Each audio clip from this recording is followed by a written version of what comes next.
Hello, good morning everyone. Welcome to Saurabh sir classes. मैं हूं चीनू ठाकुर जायसवाल और आज हम करेंगे सेट 2 एमसीक्यू का। ये सीरीज ऑलरेडी स्टार्ट हो गई है। आपका जो भी इंपॉर्टेंट एग्जामिनेशन आने वाला है, चाहे वो यूपीएससी हो चाहे सिविल सर्विसेज हो, भाई कोई भी पेपर आप दो, हिस्ट्री तो उसका पार्ट होता ही होता है ना। तो आपको ये एमसीक्यू हेल्प करेंगे आपके हर एक एग्जामिनेशन में। आप चेक कर सकते हो, कोई भी प्रीवियस ईयर पेपर उठा लो, इससे रिलेटेड क्वेश्चन आपको जरूर मिलेगा। तो चलो डिस्कस करते हैं आज का इंपॉर्टेंट सेट 2। जिसने सेट 1 नहीं देखा है, एक बार वो भी देख लीजिएगा। टोटल मुझे नंबर जरूर बताते रहना कि कितने क्वेश्चन आप लोगों के सही हो रहे हैं। इससे मुझे लेवल पता चलता जाएगा कि आप लोग और कितने लेवल तक जा सकते हो। तो इजी से मॉडरेट और मॉडरेट से टफ, यही पैटर्न रहेगा इन क्लासेस का।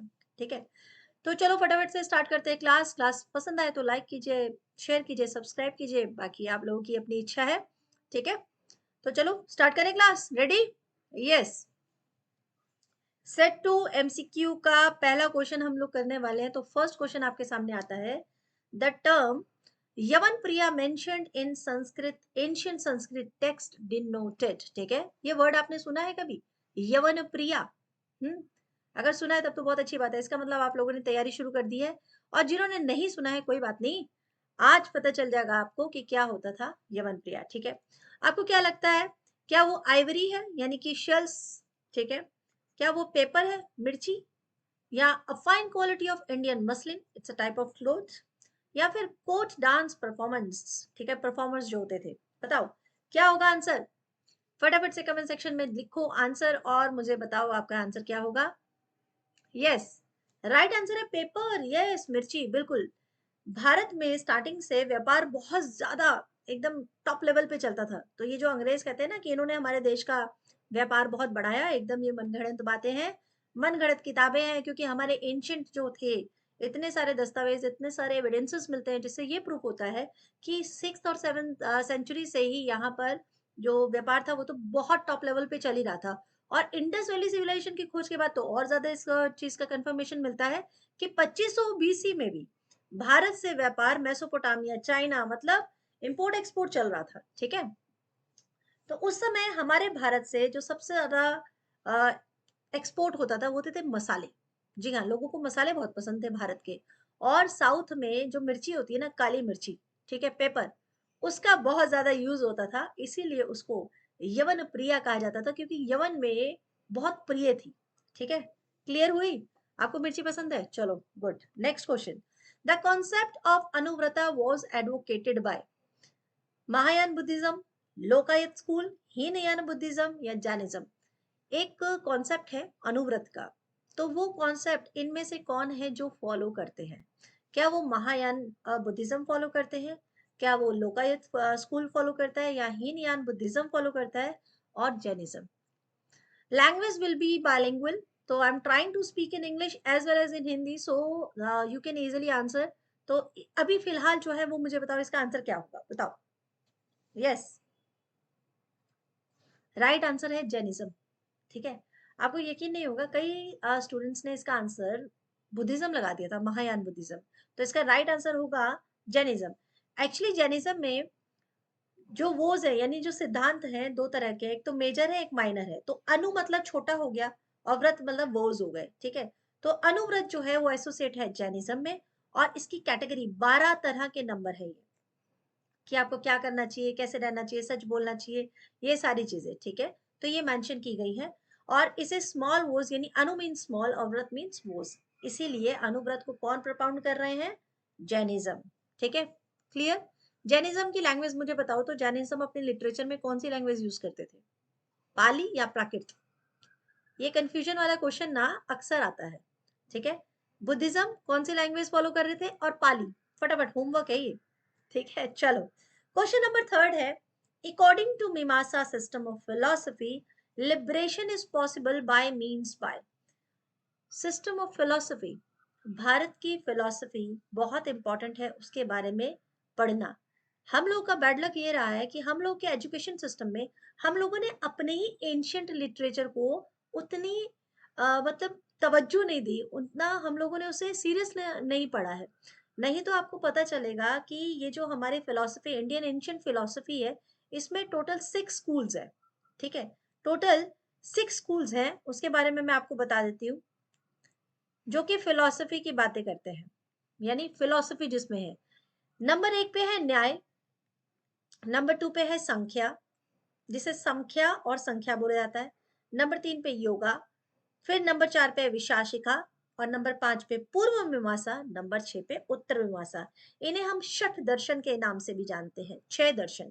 उस समय स्कूल्स में सिखाने वाला जो फिलॉसफी ज्ञान होता था, वो ज्ञान इनमें से चलता था।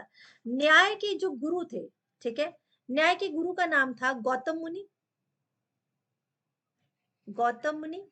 संख्या कपिल, ठीक है, कपिला, कपिल नहीं, कपिला जो सेज थे, ऋषि थे। योगा पतंजलि से कनेक्टेड है, पतंजलि। विशाशिका कनाद मुनि जो थे उनसे कनेक्टेड है, कनाद। पूर्व मीमांसा जो है वो जुड़ी हुई है जैमिनी से, जैमिनी जो सेज है उनसे। और उत्तर मीमांसा जो है वो उपनिषद के ऊपर बेस्ड किया गया फिलॉसफी है। अब आपको कुछ आपने नाम सुने होंगे, अद्वैतवाद, ठीक है, अद्वैतवाद, और आपका, हाँ, अद्वैता, विशिष्ट द्वैता, ये सारे नाम अगर आपने नहीं सुने तो जब आप क्वेश्चन आंसर प्रिपेयर करोगे इन सब के नाम सुनोगे, क्योंकि इन सब के प्रोपाउंडर्स की बात करेंगे, शंकराचार्य की बात होगी, रामानुज आचार्य की बात होगी, ठीक है। तो ये वेदांत फिलॉसफी है जो उत्तर मीमांसा का पार्ट है। समझ में आया? इन सबको और अच्छे डिटेल में पढ़ना होगा, क्योंकि अगर आप नेट एग्जाम प्रिपेयर करते हो तो नेट एग्जाम में 2 पेपर है, पेपर 1, पेपर 2। पेपर 2 हिस्ट्री का तो ये पार्ट है ही है, बट पेपर 1 से भी ये कनेक्टेड है, क्योंकि उसमें भी हमें फिलॉसफी पढ़नी है, और फिलॉसफी में हमें इन सब की नॉलेज होना जरूरी है। तो back to the question, question क्या था? क्वेश्चन था कि मीमांसा सिस्टम जो फिलॉसफी का है उसमें लिबरेशन कैसे पॉसिबल है, आजादी कैसे मिलेगी, आप अपने जीवन से आजाद कैसे हो सकते हैं? तो कैसे हो सकते हैं? इसके लिए ज्ञान है। ज्ञान तभी आपको बताएगा कि जैसे आपके कर्म होंगे, जैसे आपके कर्म होंगे उसी हिसाब से आपका लिबरेशन भी होगा। यानी आप अपने जीवन को जिस तरह से ढालेंगे, आप बाकी सब बंधनों से मुक्त भी उसी तरह से होंगे। तो ये था मीमांसा सिस्टम ऑफ फिलॉसफी, ठीक है। इसको और डिटेल में हम जरूर एक क्लास में करेंगे, बट आज के लिए आपको इतना समझना जरूरी है। नेक्स्ट क्वेश्चन आता है, bronze icons of Nataraja cast during the Chola period invariably show the deity with, ठीक है। ब्रोंज के बहुत सारे मॉडल्स मिलते हैं, बहुत सारे मूर्तियां मिली हैं जो चोला पीरियड से कनेक्टेड है। क्यों? क्योंकि चोला पीरियड्स तो बहुत सारे मंदिरों का निर्माण करते रहे हैं। इसका तो हम लोगों ने बहुत सारे एग्जाम्पल देखे, बृहदेश्वरा टेम्पल देखा है, और बहुत सारे टेम्पल है जो कनेक्टेड है, तंजोर टेम्पल कनेक्टेड है। तो अभी पूछा गया है कि उस टाइम के जो स्कल्पचर्स हैं, जो मूर्तियां हैं, उन मूर्तियों में हाथ कितने थे, ठीक है। सिंपल है आंसर, लेकिन इसमें भी कंफ्यूजन जरूर क्रिएट होगा। कंफ्यूजन होता क्यों है? जब तक हम किसी चीज को अच्छे से पढ़ेंगे नहीं ना, तो कंफ्यूजन जरूर होता है। अभी आपको बताना है कि 8 हैंड्स, 4 हैंड्स, 2 हैंड्स और 6 हैंड्स। अगर आपको ध्यान हो, वो नटराज वाला स्टेचू याद है? नटराज वाला एक स्टेचू ऐसे करके बनाया हुआ है, ठीक है। और याद करो, ऐसे बहुत सारे स्टेचू है, तो इसका राइट आंसर होगा 4 हैंड्स, बिल्कुल। अब तक आप लोगों ने जरूर इसका राइट आंसर दे दिया होगा, 4 हैंड्स। एक दिन लाइव करते हैं, ठीक है, लाइव क्वेश्चंस करते हैं, देखते हैं कितने आंसर सभी दे पाते हो, ठीक है। चलो, तो इस तरह का स्टैचू दिखता है, 4 हाथ है, और चोलास पीरियड में बहुत सारे आपको मंदिरों में इस तरह के स्टैचू नजर आते हैं, ठीक है। ब्रॉन्ज मेटल से बने हुए बहुत खूबसूरत स्टैचू। अगर आप इनको और गौर से देखें, सामने से देखेंगे ना, तो आपको पता चलेगा कि यार 1000 एडी की बात हो रही है। 1000 एडी में अगर इतनी सुंदर, इतनी खूबसूरत मूर्तियां बन सकती हैं विदाउट एनी स्पेसिफिकेशंस, और कोई ऐसी मतलब कोई मैन्युफैक्चरिंग ऐसी तो नहीं चल रही थी, फिर भी इतनी खूबसूरत मूर्तियां बन रही थी, तो ये बहुत बड़ी बात है। नेक्स्ट क्वेश्चन आता है, आज का लास्ट क्वेश्चन है ये।